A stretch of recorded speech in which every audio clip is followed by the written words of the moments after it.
नमस्कार, आपका स्वागत है भारत होम्योपैथी के YouTube चैनल पर। और अगर आप अस्थमा का इलाज ढूंढ रहे हैं या अपने अस्थमा के लक्षणों से छुटकारा पाना चाहते हैं तो ये वीडियो आपके लिए है, क्योंकि इस वीडियो में मैं आपको बताने वाला हूं एक ऐसे पत्ते के बारे में जिसकी मदद से आप अस्थमा के लक्षणों से छुटकारा पा सकते हैं। लेकिन वीडियो को एंड तक देखिएगा, क्योंकि वीडियो के एंड में मैं आपको एक ऐसी इंफॉर्मेशन देने वाला हूं जो आपके अस्थमा को ठीक करने में आपकी पूरी मदद करेगी और आपके अस्थमा को पूरा ठीक भी करेगी। तो चलिए वीडियो शुरू करते हैं और जानते हैं ऐसा कौन सा पत्ता है जिसकी मदद से अस्थमा को ठीक करने में मदद मिलती है और उसके लक्षणों को कम करने में काफी फायदा मिलता है। तो ये पत्ता है दमा बूटी का पत्ता।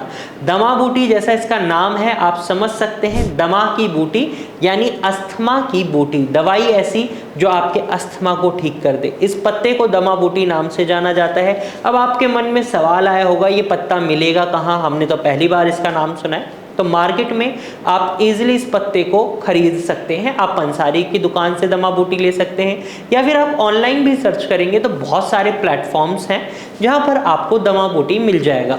अब ये दमा बूटी आपके लिए फायदेमंद क्यों है, इसे जान लेते हैं। सबसे पहले मैं आपको ये बताना चाहूँगा, अस्थमा में एयरवेज में सूजन आती है और ये दमा बूटी का पत्ता आपके एयरवेज में आई हुई सूजन को कम करने में ही मदद करता है। यानी जो आपके फेफड़ों में और जो सांस की नली है उसमें जो सूजन आ रही है, अगर आप दमा बूटी के पत्ते का सेवन करेंगे तो ये उस सूजन को कम कर देगा।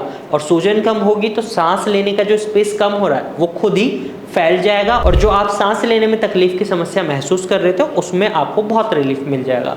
सेकंड जो इसका फायदा है, ये आपके इम्यून सिस्टम को भी स्ट्रांग बनाता है। थर्ड इसका जो फायदा है वो ये है कि ये आपके एयरवेज में, सांस की नली में जो म्यूकस है, बलगम बन चुका है, उसको भी पिघला देता है। या तो वो स्टूल के थ्रू शरीर से बाहर निकल जाता है या फिर आप उसको थूक कर बाहर निकाल देते हैं। और जब ये स्पेस साफ हो जाता है, आपकी सांस की नली साफ हो जाती है, तो सांस लेने में बिल्कुल भी तकलीफ महसूस नहीं होती।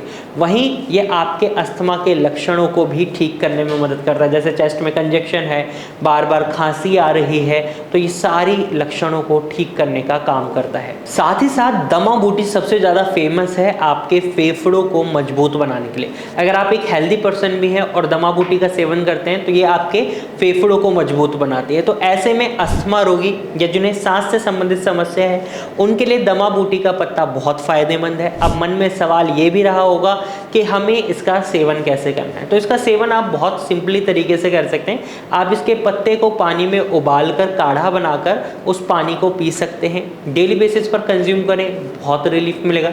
या फिर इसको पाउडर फॉर्म में भी आप ले सकते हैं, इससे भी आपको बहुत आराम मिलेगा। आप दमा बूटी के पत्ते के सेवन से अपने अस्थमा के लक्षणों में रिलीफ पा सकते हैं। अब सवाल ये आता है, क्या अस्थमा बिल्कुल ठीक हो जाएगा? तो नहीं, आपको काफ़ी लंबे समय तक आराम तो मिलेगा। यानी ये मान लीजिए अगर आप दमा बूटी का सेवन कर रहे हैं, 1 साल तक आपका अस्थमा आप कंट्रोल कर पाएंगे लेकिन ठीक नहीं कर पाएंगे। इसको ठीक करने के लिए आपको एक प्रॉपर ट्रीटमेंट लेना चाहिए और भारत होम्योपैथी में अस्थमा का प्रॉपर ट्रीटमेंट दिया जाता है जो पेशेंट के रूट कॉज को देखते हुए दिया जाता है। यानी पेशेंट को दवाइयाँ उनके शरीर में अस्थमा के लक्षण किस वजह से आ रहे हैं उनको देखते हुए बनाई जाती हैं, जिसकी वजह से रिजल्ट्स बहुत अच्छे मिलते हैं।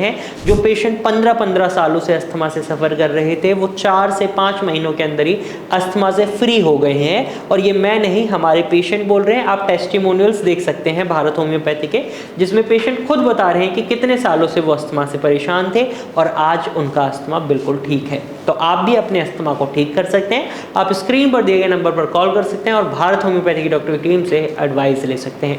आज की वीडियो में सिर्फ इतना ही। अगर आपको ये जानकारी पसंद आई है तो वीडियो को लाइक कीजिएगा और इस इंफॉर्मेशन को शेयर कीजिएगा।